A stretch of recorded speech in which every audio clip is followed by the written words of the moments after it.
Yang ni ayat saya lah. Atuk sebut apa atuk? Atuk dia kata atuk pun tak tahu. Atuk ambil daripada atuk dulu. Boleh berlaku ni benda macam ni. Tuan-tuan, perhati anak-anak muda kita zaman hari ni. Saya ingat saya tahun 80-an kita duk sebut lagi, mak kita selalu duk sebut ya Rabbi budak ni, ya Allah, Allahu Akbar, astagfirullah, la haula wala quwwata illa billah. Bila tahun 80-an? Bila tahun 90-an? Masuk tahun 2000 dah mula bertukar. Orang dah mula, dia rasa dia cerdik sikit orang kali. Dah pandai cakap English 2-3 batang. Dah mula tak sebut dah. Daripada kalimah ya Rabbi, ya Allah, astagfirullah, subhanallah, alhamdulillah. Apa yang dia sebut? Oh my God. Sebelum oh my God, Tuhan dulu. Lepas tu jadi oh my God. Tahun 2015, 2016, 2017, oh my God. Dah tak bunyi lagi dah oh my God. Tinggal OMG sahaja. Tuan-tuan, daripada oh my God tinggal OMG. Tuan-tuan boleh bayangkan tengok 2025, 2030, 2040, 2100. Apa yang orang akan sebut di bumi ni? Kalau hari ni nak berat mulut nak sebut kalimah ya Allah, subhanallah, Allahu Akbar, berat sangat-sangat sehingga disebut apa? OMG. Punya nak ringkasnya sampai OMG. Saya kira mungkin lepas ni tinggal C saja kot orang kali. Semua benda nak shortcut. Shortcut sampai ke tahap nak sebut nama Allah pun tak sebut. Kenapa disebut perlu sebut oh my God? Kenapa perlu disebut apa namanya OMG? Sedangkan kita ada Tuhan. Sebut nama Allah Subhanahu wa taala. Itu nak gambarkan keadaan yang berlaku di akhir zaman. Surah ni, ayat ni Allah nak didik kita. Bila kamu bertemu dengan benda yang pelik, maka ucapkan pujian pada Allah. Dan kalimah subhana ini tidak boleh diucapkan pada makhluk. Tak boleh ucap pada makhluk. Contohnya kita tengok imam baca sedap, Masya Allah imam, subhana imam, subhana imam, bahagia imam baca terbaik, saya sebut subhana imam. Tak boleh tuan-tuan. Subhanallah hanya lafaz pada Allah Subhanahu wa taala saja. Lafaz ini menunjukkan kepada kebesaran, pada waktu yang sama menolak sebarang kekurangan, kelemahan dan juga kekurangan yang boleh dikaitkan dengan Allah Subhanahu wa taala. Allah nak didik kita supaya puji Allah. Baik. Kenapa nak kena puji? Kerana Allah telah ciptakan, Allah jadikan satu kisah yang amat hebat. Satu suasana yang amat besar. Kalau orang tanya kita satu soalan, kenapa kita nak kena tahu tentang peristiwa Isra' dan Mi'raj? Saya tak kata tuan-tuan kena sambut, tak perlu sambut pun tak apa. Hadut sambut peristiwa Isra' dan Mi'raj ini adalah orang Malaysia saja. Orang Malaysia, orang Indonesia saya kira. Saya duduk di Syria, orang Syria tak pernah sambut. Saya duduk di Jordan, orang Jordan tak pernah sambut. Peristiwa Isra' dan Mi'raj ini tidak disambut dan tidak dijadikan sambutan. Tapi dia orang belajar, kami baca kitab dan kita tahu dijadikan sebagai topik di dalam kuliah, tidak dijadikan majlis yang disambut. Tapi disebabkan kita pada hari ini, kerana kita jenis tak berapa nak ambil tahu, dalam keadaan bersambut Maulidur Rasul tiap-tiap tahun pun kadang-kadang banyak benda yang Nabi SAW suruh buat, kita tak buat pun. Sebab itu kita nak tahu sebab apa? Sebab ada beberapa sebab. Kenapa nak tahu yang pertama? Yang pertama kerana kisah ini adalah kisah yang amat-amat besar, yang ada kaitan dengan kehidupan kita. Satu. Kenapa nak tahu tentang Isra' dan Mi'raj? Yang kedua, kerana kisah ini berkaitan tentang diri Nabi SAW. Kenapa kalau tentang diri Nabi SAW ini? Laqad kana lakum fi Rasulillahi uswatun hasanah. Maka sesungguhnya bagi kalian dalam diri Nabi SAW tu ada ikutan yang terpuji. Part ni yang saya nak ambil sekejap lagi. Kita nak tengok macam mana Nabi SAW berhadapan dengan peristiwa Isra' dan Mi'raj. Yang ketiga, kenapa? Yang ketiga, untuk kita nak mengambil iktibar, manfaat, pengajaran yang kita kutip daripada peristiwa ini. Yang keempat, kenapa? Untuk meletakkan keyakinan kita dalam ilmu akidah tentang kebenaran apa yang disebutkan di dalam Al-Quran. Itu di antara beberapa sebab kenapa kita nak ambil tahu tentang kisah Isra' dan Mi'raj. Baik, muslimin dan muslimat yang dirahmati Allah. Kalau saya tanya soalan, peristiwa ini masuk di dalam bab apa? Bab mukjizat mukjizat Nabi SAW. Apa dia yang dinamakan mukjizat? Mukjizat orang nak sebut. Mukjizat ni benda pelik.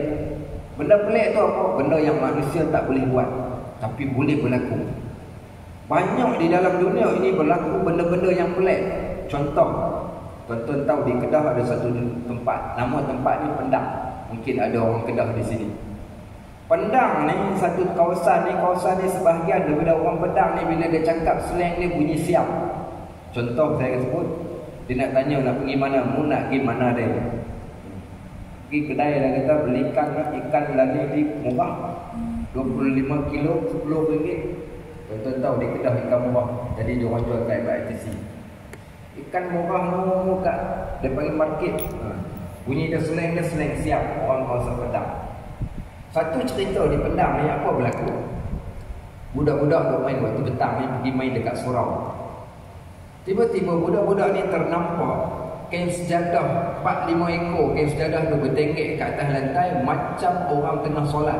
Seekor jadi imam, 5-6 ekor lagi duduk kat belakang. Apa dia? Kain sejadah.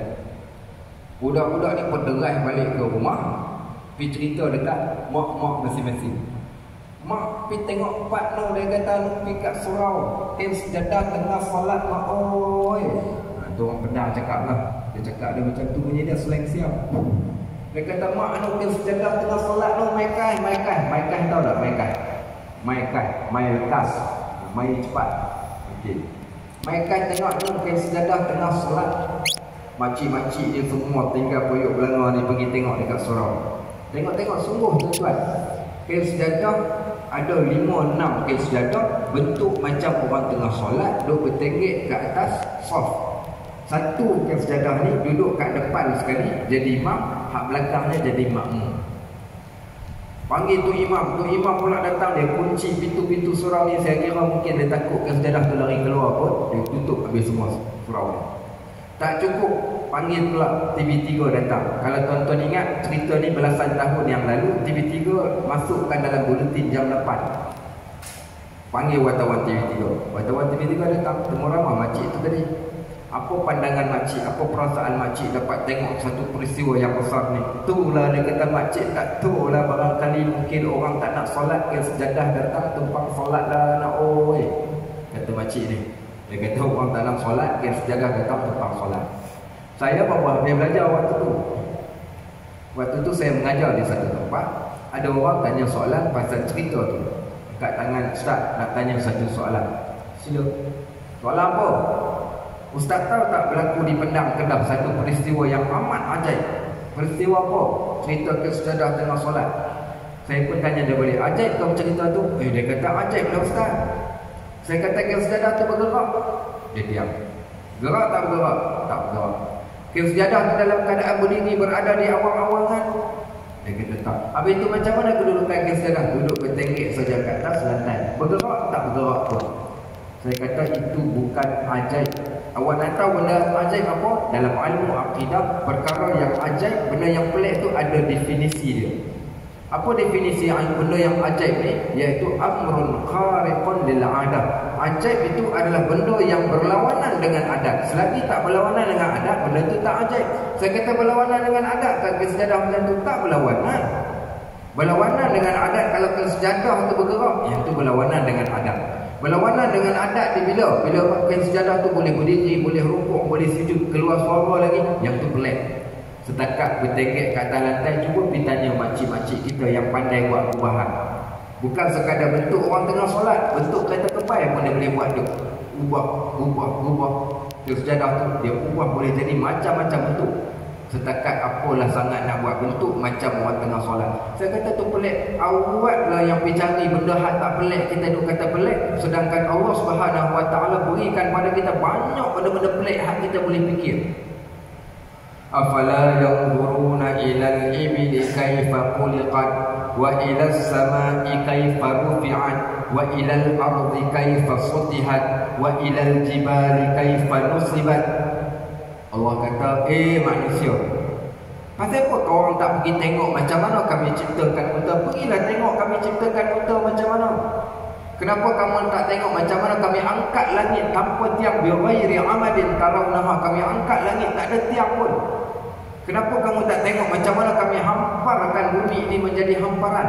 Kenapa kamu tak tengok macam mana kami jadikan bukit itu sebagai pasak pada bumi? Pergi fikirkan tentang benda itu, benda yang kami ciptakan. La tatafakkaru fil khaliq, tafakkaru fi khalqillah, wa la tatafakkaru fil khaliq fatuhlik. Jangan kamu fikir tentang zat Allah, fikirlah tentang benda yang Allah ciptakan. Kalau kamu fikir tentang Allah, nescaya kamu akan binasa. Tapi fikirkan tentang apa yang Allah ciptakan, maka dia akan meningkatkan akal kita pada waktu tersebut. Kenapa tak fikir tentang unta? Tuan-tuan tahu unta binatang di antara binatang ajaib. Seekor binatang yang disamakan dengan 4-wheel drive kalau hari ini. Dia boleh berjalan 15 hari tanpa makan dan minum. Yang kata unta, binatang yang paling pemalu, dia takkan mengawan di depan orang. Binatang yang memori yang kuat, dia ada GPS dalam kepala dia. Tuan dia naik ke atas dia tahu kat mana tuan dia dah pergi. Dulu-dulu siapa yang pergi ke Jabal Rahmah, ada unta 3-4 ekor dia orang letak kat situ. Macam kita lah pergi Bandar Hilir ada beca, pergi kat Jabal Rahmah ada unta. Dia hias unta dia. Tuan-tuan pergi, penampar unta tu sekali kelepang dekat muka dia, tuan-tuan balik ke Malaysia. Balik ke Malaysia 3 tahun lagi pula, tuan-tuan pergi balik ke Jabal Rahmah. Kalau unta tu ada balik, tuan-tuan pergi duduk kat sebelah dia. Sudah-sudah ada lempang pula tuan-tuan. Pasal dia cap siapa yang lempang dia. Dia mempunyai memori yang kuat. Binatang apa? Unta. Unta binatang kalau yang nak sembelih tak payah ikat. Dia sambil berdiri saja. Kita pergi dekat dia, cucuk dekat tengkok dia, dia kata nahar. Dia jatuh. Unta juga binatang yang dia tengok tuan dia nak naik, tak payah suruh-suruh, dia sendiri akan duduk. Kita naik, dia akan bangun. Itu yang kata unta tu. Allah kata kenapa tak tengok pada unta? Unta di antara binatang, kalau kita sembelih, kita buka perut dia, ada satu puncang. Puncang tu kalau kita tepuk, dia keluar air. Air tadi tu boleh kita minum kalau kita nak minum. Dia simpan air dalam perut dia. Itu yang kata unta. Kenapa tak tengok pada unta? Baik, yang tu unta. Tuan-tuan, kalau ditanya pada kita apa benda yang paling hebat, paling ajaib yang Allah ciptakan dan turunkan pada kita? Al-Quran, tuan-tuan. Kenapa tak fikir pasal Al-Quran? Kenapa suka fikir pada benda-benda yang mahyul, benda yang khurafat? Sedangkan Al-Quran yang duduk kat depan mata kita, kita tak perhatikan pun. Berlaku seorang sahabat kami, Ustaz Abdullah apa? Kalau saya sebut Ustaz Abdullah apa tuan-tuan rasa? Abdullah apa? Sebut Abdullah Khairi yang buat tahu. Pandai-pandai buat lawak kan? Ramai lagi ustaz nama Abdullah. Bukan dia seorang. Ustaz apa? Ustaz Abdullah Bukhari.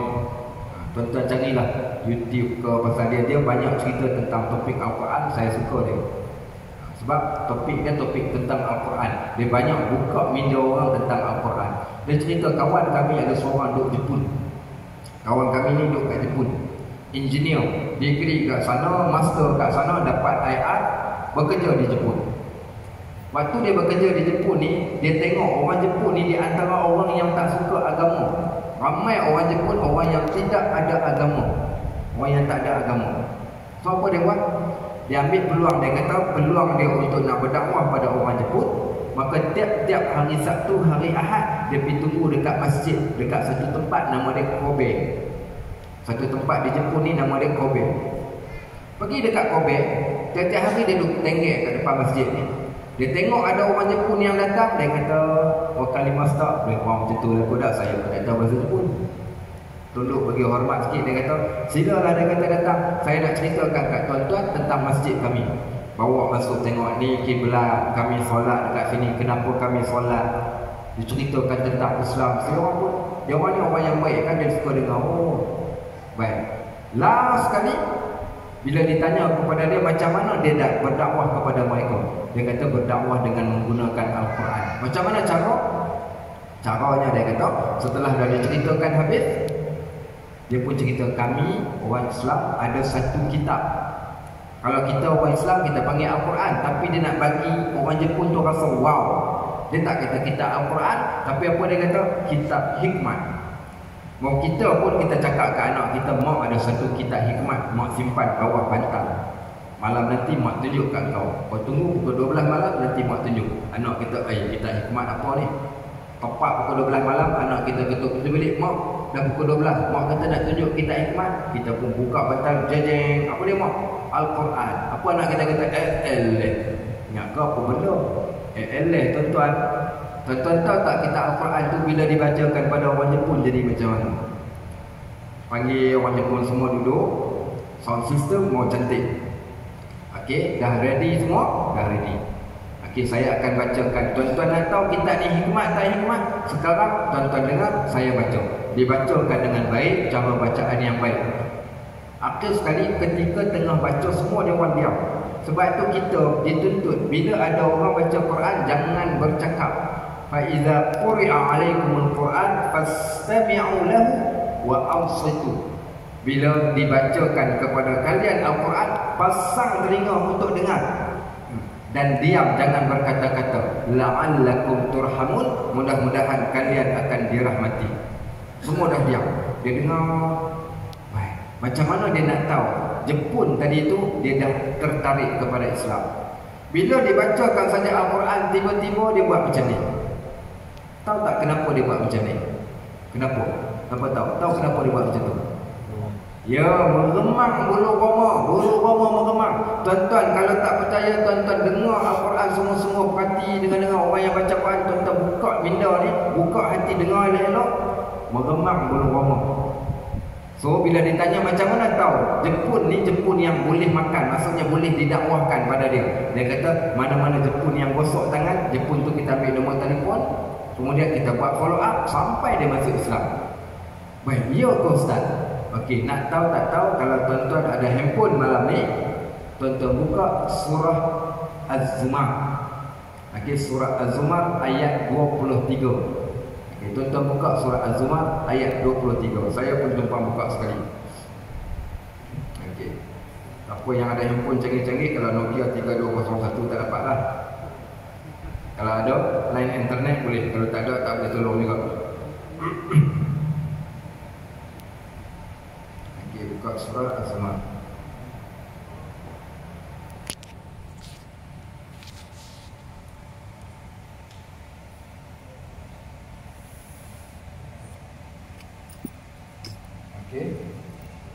Okey, ayat 23.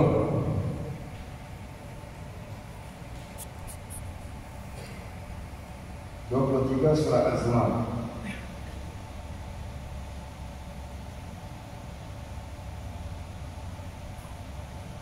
Okey, start dengan ayat 22 pun okey juga. Start daripada ayat 22 pergi kepada ayat 23. Ba'da a'udzu billahi minasyaitonir rajim. Afaman syaraha Allahu sadrahu lil Islam fa huwa 'ala nurin min rabbih. Fawailun lil qasiyati qulubuhum min dzikrillah. Ulaika fi dhalalin الحديث كتابا متشابها مثانية تقشعر منه جلود الذين يخشون ربهم ثم تلين جلودهم وقلوبهم إلى ذكر الله ذلك هدى الله يهدي به من يشاء ومن يضلل الله فما له من هاد. Baik, kita tengok terjemahannya sama-sama, kita tengok. Allah kata ada orang yang Allah lapang dada. Saya terjemahkan ikut bahasa saya lah ni. Ada orang yang Allah lapangkan dada dia. Dan lapangkan untuk apa? Lapang untuk terima Islam. Maka orang tersebut adalah orang yang berada di dalam cahaya. Orang yang macam tu, orang yang dia telah dapat cahaya. Macam Jepun tadi lah, maknanya Allah buka dada dia untuk Islam. Pada waktu tersebut Allah dah beri cahaya pada dia. Allah tanya, adakah sama macam orang yang tertutup mata hatinya disebabkan dosa-dosa yang dia buat? Maka celaka besarlah bagi orang yang keras hati dia daripada menerima peringatan yang diberi oleh Allah. Orang yang keras hati, bacalah Al-Quran berapa banyak pun dia tak akan mendatangkan bekas. Baik, ada satu geng ni bila dibacakan pada mereka Al-Quran ada kesan. Okay, ayat yang 23. Allah kata dialah Allah yang telah menurunkan sebaik-baik perkataan iaitu Al-Quran iaitu kitab suci Al-Quran, yang mana isi kandungannya bersamaan di antara satu sama lain. Tanpa ayat Al-Quran ini kadang-kadang diulang sebut, bukan? Okey, dia kata lagi.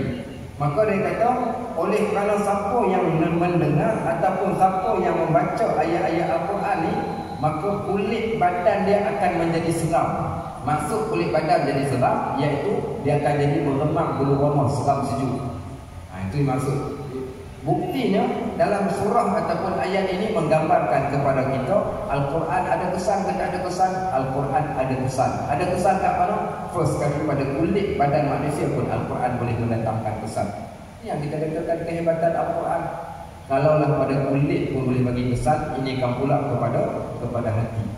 Dan akhirnya ramai di antara orang-orang Jepun yang masuk Islam melalui Al-Quran. Kan saya pernah cerita seorang budak daripada MMU nama Alfred Chong Seng Wei, budak Cina daripada Johor. Kali pertama dia jumpa dengan saya, dia minta saya ceritakan tentang Islam. First kali saya suruh dia sebut nama Allah. Saya kata, Alfred, can you pronounce this? I want you to pronounce Allah. Saya suruh dia sebutkan kalimah Allah.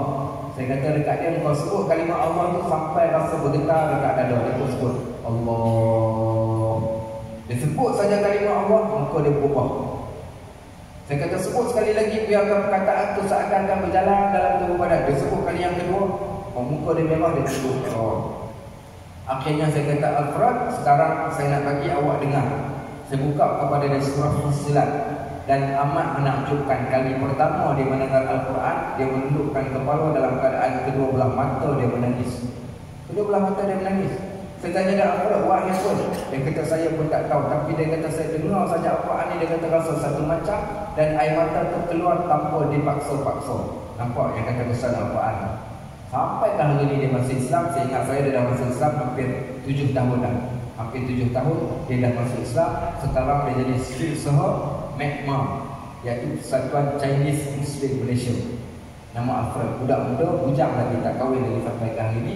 Budak Johor saya kira berusia dalam sekitar 27 tahun sekarang. Masuk Islam disebabkan Al-Quran. Ini kehebatan Al-Quran. Lepas tu Allah sebut cerita tentang Isra dan Mi'raj, diceritakan dalam Al-Quran. Kenapa kita dipandang pada banyak benda ajaib yang lain, sedangkan Al-Quran sendiri adalah kitab yang amat ajaib. Cuma kita saja yang tak pergi kepada Al-Quran. Baik, muslimin muslimat rahmatullah. Sekarang kita nak cerita Isra dan Mi'raj. Kalau habis tak habis pun tak apa. Apa beza Isra? Apa maksud Isra? Isra ni berjalan daripada A pergi ke B. Baik, bukankah hijrah pun berjalan juga? A pergi ke B juga. Bukankah musafir pun berjalan juga? A pergi ke B juga.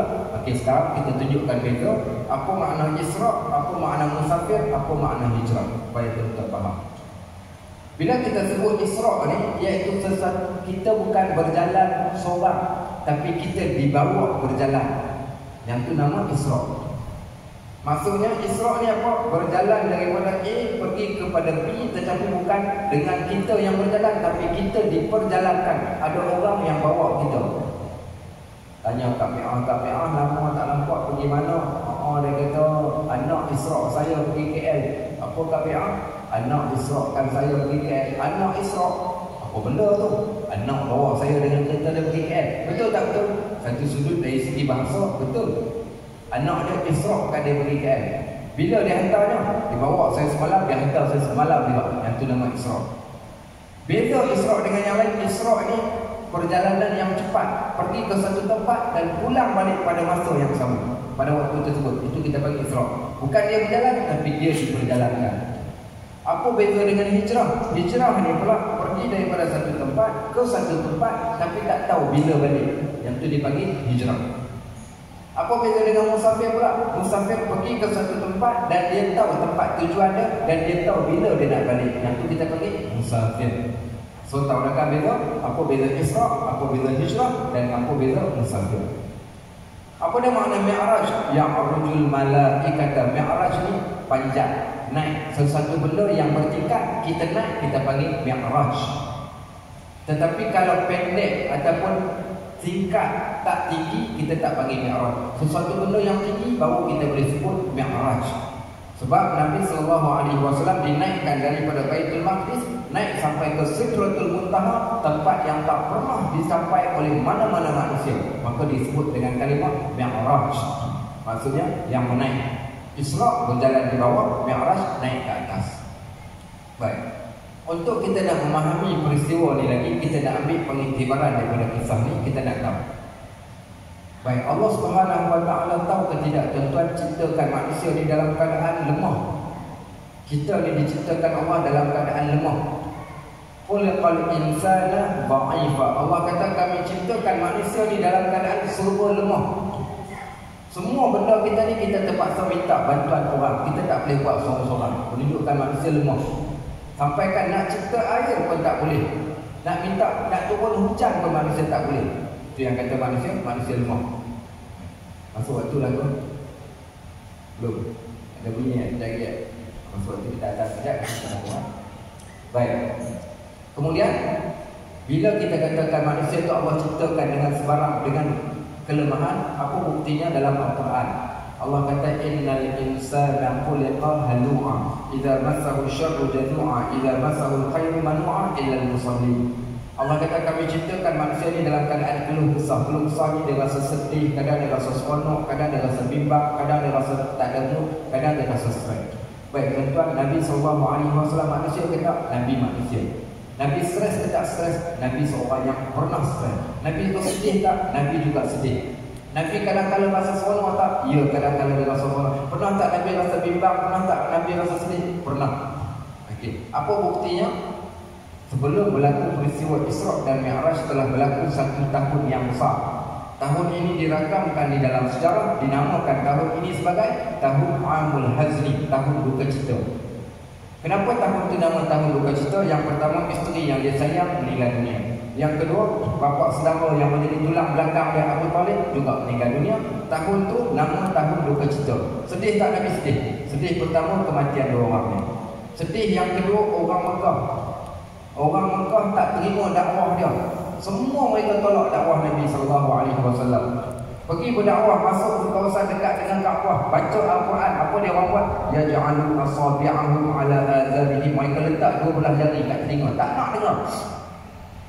Ada yang ambil kapas, sumbat dalam lubang telinga. Bila Nabi SAW baca dekat mana-mana orang yang sedang berkumpul, datang Abu Jahal, Abu Lahab. Apa dia buat? Walghaw fihi. Dia kata kita buat-buat bising, jangan bagi Muhammad dapat baca Quran. Apa dia lagi dia orang buat? Kemudian siapa-siapa yang mereka tahu bahasa Islam, dia tangkap orang tersebut dan dia azab dengan sedahsyat-dahsyat azab. Salah seorang yang perempuan bernama Zinnirah Ar-Rumiyah, dia hamba kepada Abu Jahal. Bila bos dia tahu dia masuk Islam, diseret dia, dibawa dia pergi dekat tengah padang pasir. Dia azab dia dengan pelbagai azab. Akhir sekali datang orang-orang Arab Quraisy ni, ambil kayu cucuk kedua belah mata dia, buta dua belah mata. Sampai ke tahap yang macam tu. Keluarga Ammar bin Yasir, Sumayyah, perempuan pertama yang syahid, disula daripada bawah naik ke atas. Suami dia Yasir juga dapat yang sama. Anak dia Ammar tak meninggal, tapi dicucuk dengan besi panas kat paha dia. Waktu tersebut Nabi SAW dah jadi sedih yang teramat. Tak apalah, orang Mekah tak nak terima, fine. Nabi SAW pindah pergi berdakwah ke Taif, berdekatan dengan Mekah. Sampai dekat Taif tak sempat nak cakap lagi, dihalau keluar, dimaki hamun, bahkan dilontarkan dengan batu. Bila sampai dah peringkat yang macam tu, Nabi SAW dah buntu. Nabi pergi kat satu tempat. Dia rehat dekat satu tempat. Tempat itu satu kebun. Kebun ini kepunyaan Rabi'ah. Rabi'ah ni orang kaya daripada Mekah. Dia ada kebun dekat Taif. Waktu dekat kebun itulah kata Zaid bin Harithah. Tuan-tuan kenal Zaid bin Harithah tu siapa? Kenal? Tahu tak tahu? Kalau saya tanya siapakah kekasih Nabi SAW, ada orang akan kata Abu Bakar As-Siddiq. Abu Bakar As-Siddiq bukan kekasih, dia sahabat sejati. Siapa kekasih Nabi? Huwa hubbi, dialah kekasih aku. Siapa dia? Zaid bin Harithah. Asal seorang hamba, dimerdekakan, dia jadi khadam pembantu Nabi SAW. Sayangnya dia kepada Zaid bin Harithah, Dan sayangnya juga Nabi sallallahu alaihi wasallam kepada seorang perempuan yang pernah tinggal di rumah Nabi sallallahu alaihi wasallam. Siapa perempuan itu? Perempuan yang Nabi kata, "Hiya ummi ba'da ummi." Dialah ibu aku selepas ibu aku yang sebenar. Siapa nama perempuan itu? Ummu Aiman. Nabi kahwinkan Zaid bin Harithah dengan Ummu Aiman, lahir seorang budak hitam nama Usamah bin Zaid. Apa dia pula Usamah? Huwa Hubi ibnu Hubi. Usamah ini kekasih aku, anak kepada kekasih aku. Tu. Maka Nabi pergi dengan Zaid bin Harithah yang teman dia. Zaid bin Harithah cerita, kat dalam kebun tu apa Nabi sallallahu alaihi wasallam buat? Nabi berdoa kepada Allah. Nabi angkat tangan sampai nampak ketiak. Nabi berdoa, Allahumma inni ashku ilaika dha'fu quwwati. Ya Allah, aku nak mengadu kepada engkau betapa lemahnya perasaanku. Ya Allah, aku dah lemah dah. Ya Allah, aku dah tak tahu dah apa lagi yang perlu dibuat. Cuma yang aku paling takut adalah kemurkaan-Mu. So, menunjukkan perkataan itu menggambarkan jiwa Nabi SAW dah berada pada keadaan yang terasa amat lemah pada waktu itu. Baik, dan Allah nak bantu Nabi SAW, dan Nabi juga berikhtiar. Okay, kita berhenti itu azan sekejap. Alhamdulillahirabbil alamin.